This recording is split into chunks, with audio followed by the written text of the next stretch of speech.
Hey guys, welcome back to my kitchen. Today I'm going to be showing you some super easy crock-pot meals that are perfect for fall. I'm really excited about these recipes because literally anybody can make them. They're very simple. I hope you enjoy this video. Let's get started. The first recipe is crock-pot chicken tacos. As you can see, the ingredients are chicken, an onion, lime juice, chilies and adobo sauce, salt, packed brown sugar, garlic powder, chili powder, cumin, Mexican beer, or I substituted chicken broth, and then tortillas and toppings. So you're going to start by chopping half of your onion into fine pieces. As you can see, I had a red onion that I used. You can use yellow onion, red onion, white onion, whatever you'd like. And then you're going to dump it into the crock pot. Make sure that it's an even layer so that it can cook throughout. And then you're going to take your chicken and place that right on top of the onion. Again, you're going to want to put that into a single layer so that the chicken can cook through as well. Next, you're going to make the lime juice mixture. So you're going to squeeze out 1/3 cup of the juice and put it into the mixing bowl. I used about 1.5 limes total for this in order to get the 1/3 cup. Next, you're going to chop up about 3 peppers with the adobo sauce. You do not have to make these finely chopped, but just small enough so that you're not eating large amounts while you're eating the dish. And then once those are chopped, you can place them in the bowl with the lime juice. Next, you're going to measure out 2 teaspoons of salt and place that into the bowl, along with 1 tablespoon of packed brown sugar, also 1 teaspoon of garlic powder, 1 teaspoon of chili powder, and half a teaspoon of cumin. You're going to whisk all of those ingredients together until they're well combined. Once it is combined, then you place the mixture evenly over the chicken in the crock pot. Poured 12 ounces of chicken broth into my measuring cup and placed it into the crock pot. Lastly, you're going to cover the crock pot with the lid and cook on low for 4 hours or on high for 2 hours. I did high for 2 hours because I was short on time. 3/4 of the way through the cooking, shred the chicken so it can absorb the rest of the liquid and soak into the chicken. Also, while it is cooking, you can prepare the toppings that you would like to put on it. Used avocado, jalapenos, salsa, and Greek yogurt. Instead of sour cream, I like to substitute Greek yogurt. Chop the remaining amount of chilies that are left over in the can, and once it is done cooking, you can add those chilies right into the crock pot and mix it all up. So overall, this dish is pretty messy. It helps to use a slotted spoon to take out the chicken from the crock pot. That'll drain some of the extra liquid. Overall, the taste test was it was pretty spicy. The avocado and the Greek yogurt do really balance it out. If you don't like a lot of spice, you can forego the extra chilies from the can and the jalapeno. But overall, I give this dish about an 8 out of 10. Next up, we have the vegetable lasagna.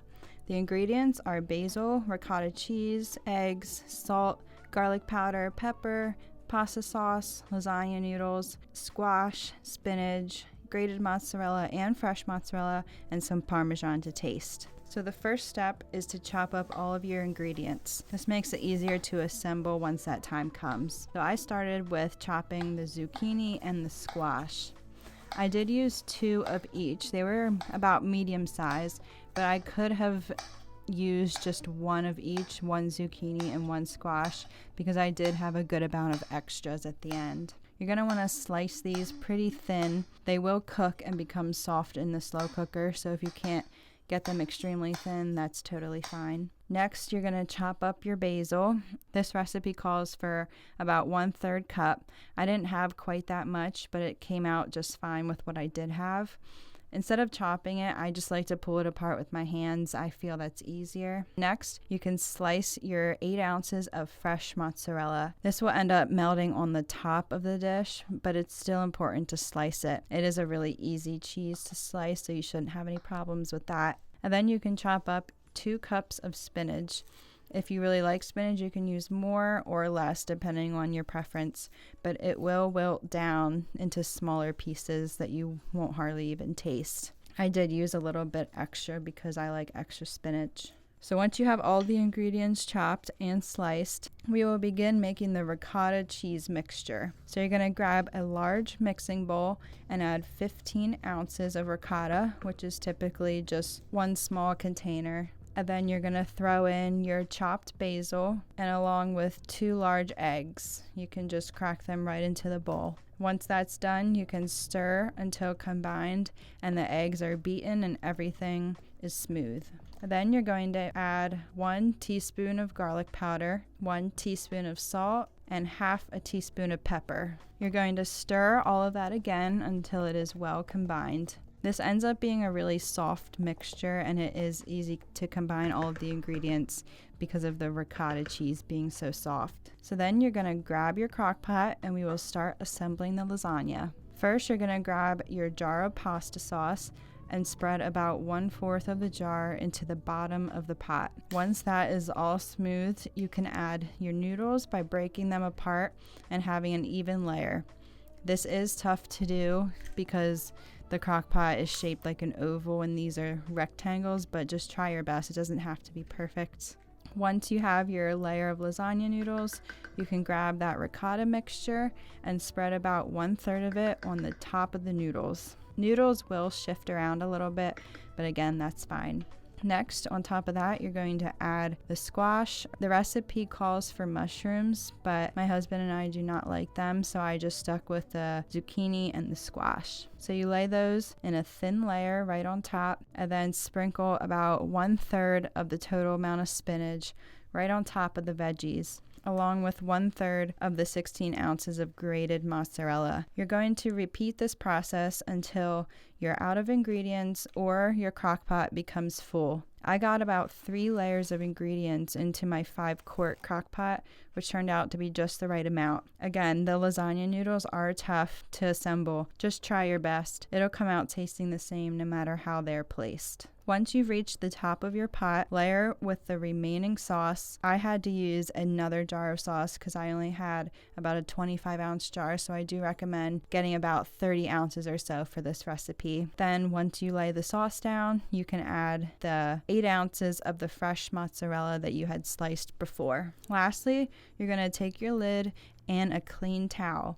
Place the towel in between the dish and the lid and secure it with a rubber band or a hair tie, whatever you have handy. I was nervous about my towel getting stained red permanently, but I did do it pretty tight and I only had a little bit of cheese on mine. So then you're going to cook on high for 3 hours or until the noodles are tender and the sauce has absorbed. Once 3 hours is up, you can remove the lid. I ended up sprinkling some dry basil leaves, or you can use the fresh Parmesan if you really like some extra cheese. The taste test for this one ended up being my favorite out of these 3 recipes. It doesn't even need ground meat to taste just like lasagna. If you have any garlic bread at your house, that would pair perfectly with this dish. I would honestly give this a 10 out of 10. Salsa chicken quinoa casserole. The ingredients are a rotisserie chicken, quinoa, black beans, corn, salsa, chicken broth, Mexican cheese, diced green chilies, queso fresco, cumin, salt, and pepper. The first step is to take the rotisserie chicken and pull the chicken off until you have approximately 2 cups of shredded chicken. I did add a little bit more to the crock pot because I always like some extra protein. I know the skin is the most flavorful part, but I did not add that into my crock pot, but there is plenty of leftover chicken that you can eat for other meals. So once you have your 2 cups of chicken, place it into the very bottom of the crock pot. This recipe is really nice because there's nothing to chop up, hardly any work. You just kind of dump everything right into the crock pot, which is really nice. Next, you're going to measure out 8 ounces of quinoa and dump into the pot. I use red quinoa, but any kind will work. Next, you're going to rinse and drain the 15 ounces of canned corn and black beans. You can use sweet corn, that gives us a little bit of a sweeter taste. And it is important to drain the liquid in the can and to rinse these so that it doesn't alter the dish and become too liquidy. You're going to dump both of these right into the crock pot. Next, take your favorite salsa and dump 2 cups of it into the crock pot. I use Newman's Own and the can already has 2 cups, so it's perfect to use.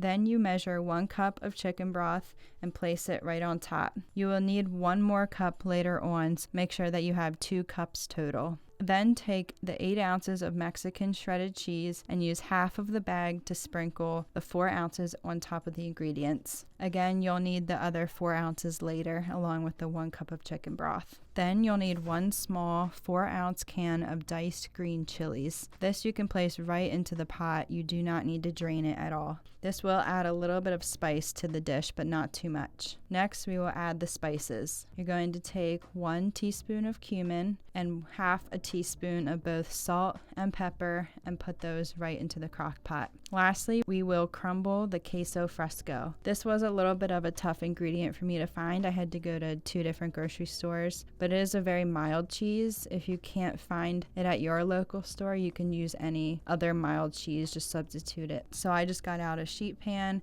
and crumbled it in my hands. It was very easy to do and ended up being really nice to work with. So you measure about 5 ounces total, which is about half a cup. So I just put my crumbled queso fresco into my half cup and placed it right into the crock pot.